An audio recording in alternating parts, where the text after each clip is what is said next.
That also means that we have to develop more primary care physicians, because we are really struggling across this country, and that's certainly true here, with lack of primary care physicians to be able to provide services. That also includes practices like pediatrics practices, gerontology practices, where there are real shortages.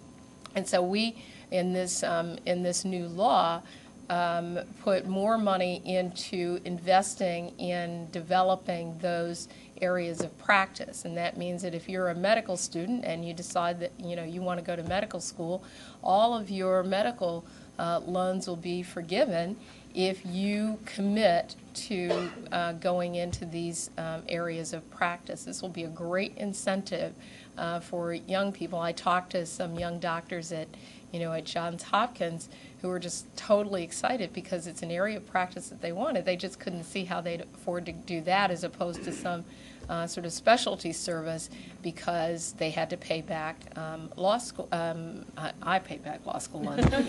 Nobody's paying for lawyers to go to school, let me tell you. Medical school loans.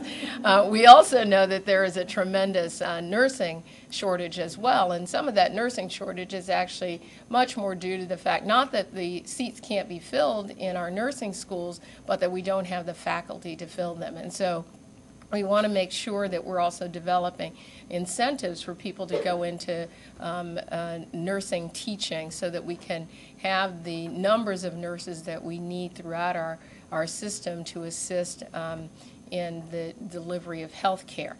And again, investing in preventive services, ending co-payments and deductibles for preventive care. And so this is really important. There's about 40% of women report that they don't get their annual mammogram after age 50 because they can't afford it. It's not included in their health care plan, and they can't afford the out-of-pocket cost for that. Well, imagine then, and this is particularly true for African American and Latino women, that if you don't get your mammogram after age 50, you develop a much more aggressive cancer. It's too late, really, for that cancer to be treated. Mortality rates are higher, and so there are just ongoing costs throughout the system when people aren't doing the kinds of things they need to do for primary care. The same is true around, colonoscopy, diabetes screening, all of those kind of preventive measures. Young people who have pre-existing conditions, as of the day that President Obama signed the law, those young people will no longer be able to be excluded from health care coverage. This, again, is really important. By 2014, when we fully implemented the program, that would apply to young people as well as to adults.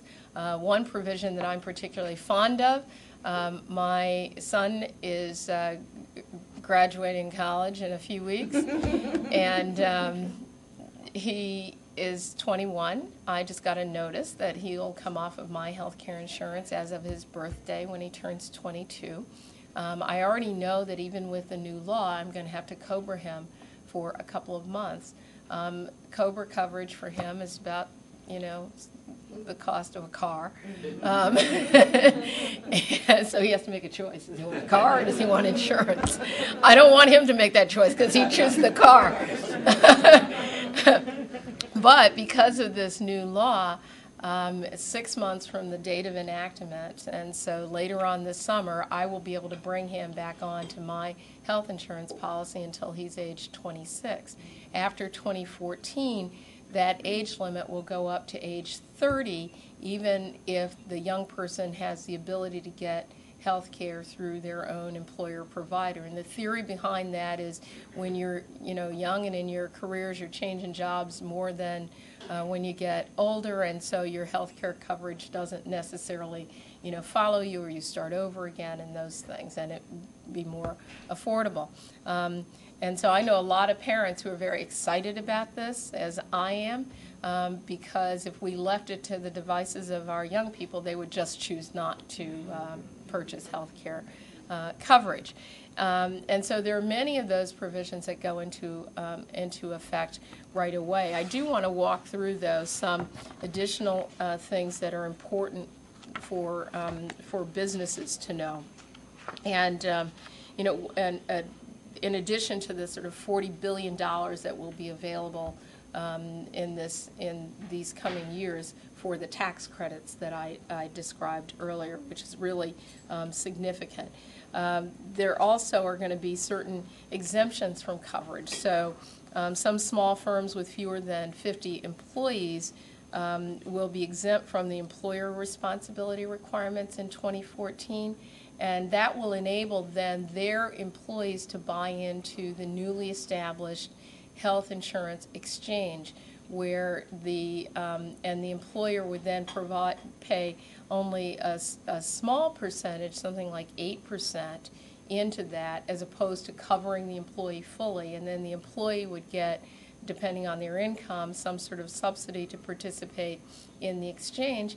And the exchange, because then it's a pool of millions of people, something like 40 million people potentially in that pool, you can imagine that's even more leverage than some of our large firms have when it comes to negotiating the costs for those plans.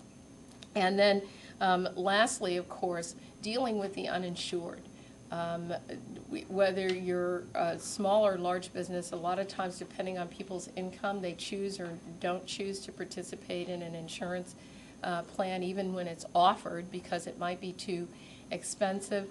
And then we have pools of people who are uninsured for various reasons. Some people are self-employed, and so it becomes very complicated for them to provide insurance. Not complicated, it's just expensive.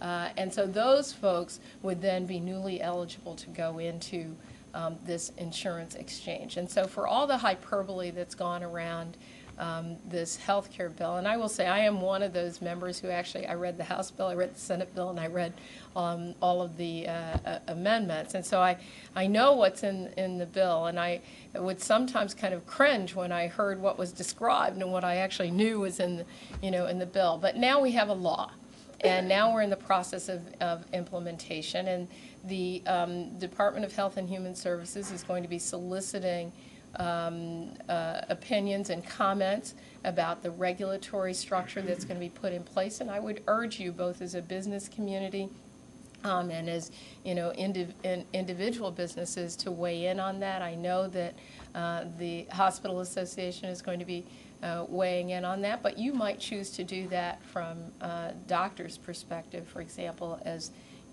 well, because this isn't going to work if we don't get the regulatory structure in place. And it's the reason that we have this gap between now, 2010, and 2014 for implementation, because you wouldn't want to just create this new system and then just say, okay, it's March, let's start, because no doubt that would be a recipe for failure. Now, healthcare is kind of one component of what it is that we need to do to really move the economy forward and to make sure that our business community is competitive domestically and competitive globally. And one of the reasons I have always been interested in healthcare reform is because if you look at so many of our different industries that compete around the globe in an increasingly global marketplace, the competition is really tough when you have Germany, the UK, France, China, everybody else providing health care. Japan, look at the auto industry. And then you have our business community bearing the brunt of that without any assistance at all, consuming your competitive margin. So this health care reform package is also about how it is that we need to compete in the marketplace.